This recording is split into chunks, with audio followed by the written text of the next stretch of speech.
Hello, Meoni here and welcome to another video for Final Fantasy XIV. As the title suggests of this video, it will feature spoilers for the next chapter of the Hildibrand storyline in Stormblood, coming to the game in patch 4.5, so if you don't want any details, simply don't watch it. 4.5 itself will be released in two parts. Part 1 drops sometime in early January 2019 and Part 2 releases sometime in March 2019. As to which half Hildibrand is released, I would take a guess at the latter half to go with the Eureka Hydatos inclusion, but obviously there is no confirmation on this until they create and update a special site for 4.5, which at the time of this video doesn't exist. So during FanFest Las Vegas last weekend, we got the announcement of even further Hildibrand adventures, pretty much at the same time they announced the next part of the Four Lord storyline. During the keynote, seemingly unconnected to the topic, Yoshida asked for a show of hands for the people who had played the new Yojimbo trial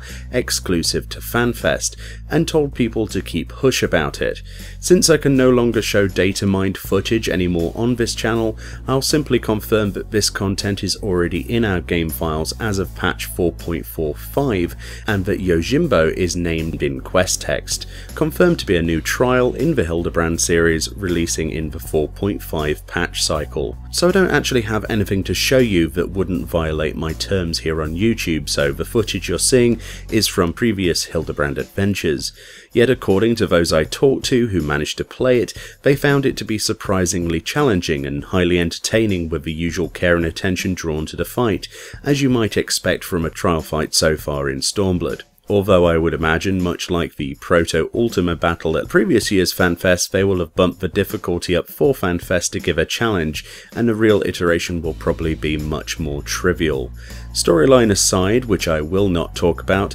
it looks to be an exciting fight, and this video today really serves as a reminder that this will almost very likely be exclusive to the Hildibrand storyline. So if you're not caught up with it as of 4.45's iteration, then you have some catching up to do if you want to take part in the trial come 4.5's release point. It's key to point out then that for the longest time Hildibrand has been without any real development time into unique fights, and whilst they shied away from locking content behind the Hildibrand side story of recent, the fights that were present in the base game were subjectively incredibly fun and had some really cool rewards, a green Enkidu chicken minion for example. But the point is that these trials have never offered any weapons or gear, so unless you like to collect triple triad cards and minions, you might still not be as excited as some of us are to engage in another Hildibrand instance. Personally, I've lost interest in Hildibrand of recent because the short 2 quest iterations per patch in Stormblood have been rather dull, and whilst I've still enjoyed the storyline for the most part, nothing can really compare to the days where we had the Gilgamesh fight or the Ultros fight, excuse for the team to remake old themes like Battle on the Big Bridge, etc. So what I want from this is just more of the same, and hopefully this is a good step towards making all those wisecracks and japery as good as they used to be when we had encounters to go with them. Let me know what you think below, and I will certainly see you all next time.